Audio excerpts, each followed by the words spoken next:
दोस्तों, एक बार फिर से स्वागत है आपका प्रजापति न्यूज में। आप में से बहुत से लोगों का कमेंट आ रहा था कि विशाल भाई बताओ, ये कोरोना भारत में कैसे आया? क्या इसे चाइना ने बनाया या किसी जानवर से फैला है? तो दोस्तों चलिए आज के इस वीडियो में आपको बताते हैं आखिर चाइना ने कोरोना वायरस कैसे बनाया और हमारे देश भारत में कैसे फैलाया, जिससे कि आज लाखों करोड़ों लोग मर रहे हैं। वीडियो बहुत इंटरेस्टिंग है, इसलिए वीडियो को अंत तक जरूर देखिए। और हाँ दोस्तों, आज के वीडियो पर 10,000 लाइक्स का टारगेट है, इसलिए तुरंत लाइक कर दें। सबसे पहले दोस्तों, कोरोना वायरस नाम की बला पिछले 14 महीनों से हम इंसानों के सिर पर मंडरा रही है। दुनिया भर में अब तक करीब 16 करोड़ से ज्यादा लोग इस वायरस से संक्रमित हो चुके हैं, जिनमें से 34 लाख लोग अपनी जान गंवा चुके हैं। और संक्रमित देशों के मुकाबले भारत इस समय दूसरे नंबर पर चल रहा है।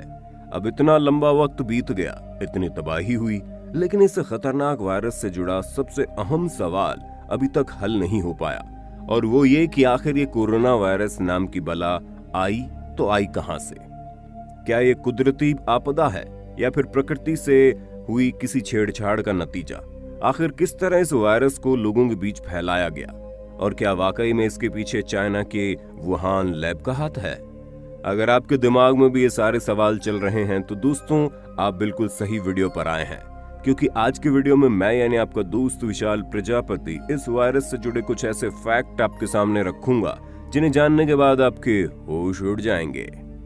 दोस्तों, जब 2020 में ये वायरस आया था तो अमेरिका और दुनिया भर के कई सारे ऐसे देश थे जिनका ये मानना था कि इस वायरस को चाइना की लैब में बनाया गया है। हालांकि बाद में इस बात को खारिज कर दिया गया, पर अब ये चीज दोबारा से सामने आ रही है, और इस बार तो इस बात की पूरी आशंका जताई जा रही है कि हो सकता है आज जिस महामारी को हम झेल रहे हैं वो चीन के वुहान लैब की नाकामियों का नतीजा हो। और ये बात हम ऐसे ही नहीं कह रहे, बल्कि इस चीज का पुख्ता सबूत भी हमारे पास मौजूद है, जिसे जानने के बाद किसी के भी पैरों तले जमीन खिसक जाएगी। यहाँ तक कि साइंटिस्ट कम्युनिटी का ये कहना है कि इस थ्योरी को नकारा नहीं जा सकता, बल्कि इस पर जांच होनी चाहिए। क्या वाकई में वायरस लैब में हुई किसी गड़बड़ी का नतीजा है? हालांकि ये चीज कब और कैसे होगी इसके बारे में तो हम बात करेंगे ही, लेकिन सबसे पहले ये बात करनी जरूरी है कि अचानक से ये थ्योरी इतनी ज्यादा चर्चा में क्यों है। तो दोस्तों, दक्षिण पश्चिम चीन में यूनान नाम का एक प्रांत है, और यहीं पर तांबे की एक खाली पड़ी खदान है। अब ये बात जून 2012 की है, जब कुछ मजदूरों को इस खदान के अंदर काम पर लगाया गया। उसी खदान में काम करने के दौरान 6 मजदूर बीमार पड़ गए, जिन्हें सूखी खांसी, बुखार, सांस लेने में तकलीफ जैसे लक्षण थे, जो इस समय कोरोना वायरस के लक्षण हैं। जब इन्हें इलाज के लिए अस्पताल में भर्ती कराया गया तो उन 6 मजदूरों में से 2 तो पहले ही मर गए, और एक 5 महीने तक अस्पताल में भर्ती रहने के बाद मौत के चंगुल में चला गया। यानी कुल मिलाकर 3 लोगों की मौत हो गई। और ये भी पता चला कि उसी खदान में काम करने वाले 4 मजदूरों के अंदर सॉर्स नामक अज्ञात वायरस की एंटीबॉडी विकसित हो गई है, यानी कि वो लोग वायरस के संक्रमण की चपेट में आ चुके हैं। इस घटना के लगभग 6 महीने बाद की बात है। चीन के कुछ वैज्ञानिक इस तांबे के खदान में पहुंचे। इन्हीं वैज्ञानिकों में से एक बैट वुमन के नाम से चर्चित चीन की महामारी विशेषज्ञ शी भी शामिल थी। और आपको बता दें, ये वुहान इंस्टीट्यूट ऑफ वायरोलॉजी में काम करती है। ये वही लैब है जहां से इस वायरस के फैलने की आशंका बताई जा रही है, और करीब 16 सालों से चमगादड़ों में पाए जाने वाले वायरस पर ये रिसर्च कर रही है। ऐसे में जब ये लोग उस खदान में गए तो शी और उनकी टीम ने खदान के सारे सैंपल इकट्ठा किए। 4 सालों तक इस पर रिसर्च करते रही।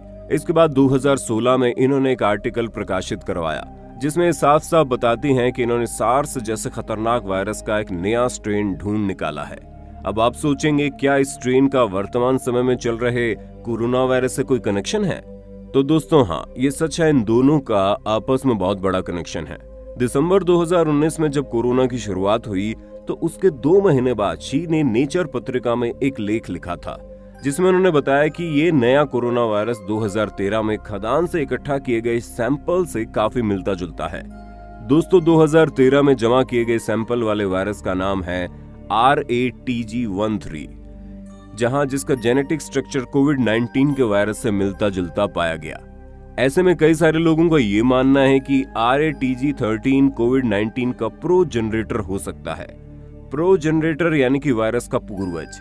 ऐसे में आप ये चीज तो समझ गए होंगे कि जिस वायरस से हम अभी जूझ रहे हैं इसको पहले से डिटेक्ट करके रखा गया था, और उसे डिटेक्ट करने वाली कोई और नहीं बल्कि वुहान इंस्टीट्यूट ऑफ वायरोलॉजी में काम करने वाली वैज्ञानिक शी है, जो पिछले कई सालों से अलग अलग तरह के वायरस पर अपनी रिसर्च कर रही है। यहाँ तक कि रिसर्च के मकसद से लैब के अंदर वायरस को स्टोर करके भी रखा जाता है।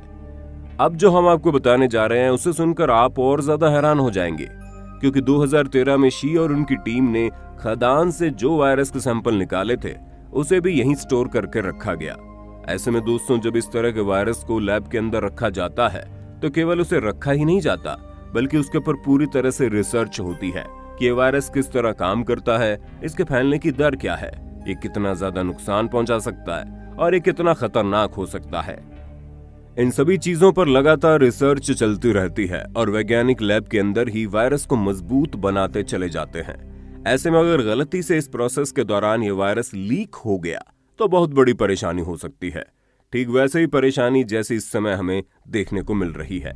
इसलिए अभी तक ये बात पुख्ता तौर पर लोगों के सामने नहीं आई कि ये वायरस किस चीज से जन्मा है, लेकिन जिस हिसाब से इंफॉर्मेशन देखने को मिल रही है उससे बात तो साबित होती है कि इसका कोई ना कोई कनेक्शन तो वुहान की लैब से है। इसके बारे में जानना बहुत जरूरी है ताकि भविष्य में इस तरह की कोई भी गलती ना हो।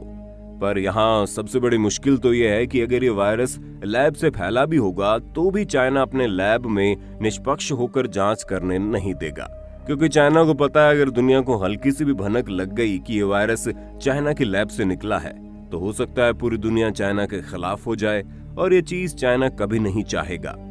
पर हो ना हो, हमें इस वायरस के जन्म का पता तो लगाना ही होगा, क्योंकि जितना ज्यादा हम इस वायरस के बारे में जानेंगे हमें इससे छुट्टी पाने में उतनी आसानी होगी। पर ये काम कब तक होगा, ये अपने आप में बहुत बड़ा सवाल है। तो दोस्तों, आज के लिए बस इतना ही। उम्मीद है आपको हमारी ये वीडियो काफी पसंद आई होगी। अगर हाँ तो इसी तरह की शानदार वीडियोस को लगातार देखते रहने के लिए हमारे चैनल प्रजापति न्यूज को अभी के अभी सब्सक्राइब कर लीजिए। साथ ही वीडियो को लाइक कर देना। हम फिर मिलेंगे नए वीडियो में, तब तक जय हिंद जय। दोस्तों, आपकी स्क्रीन पे 2 और वीडियोस दिख रही हैं, जिसे देखने के लिए आप इस स्क्रीन पर क्लिक करें। दोनों देखिएगा, बहुत अच्छी वीडियो बनी है।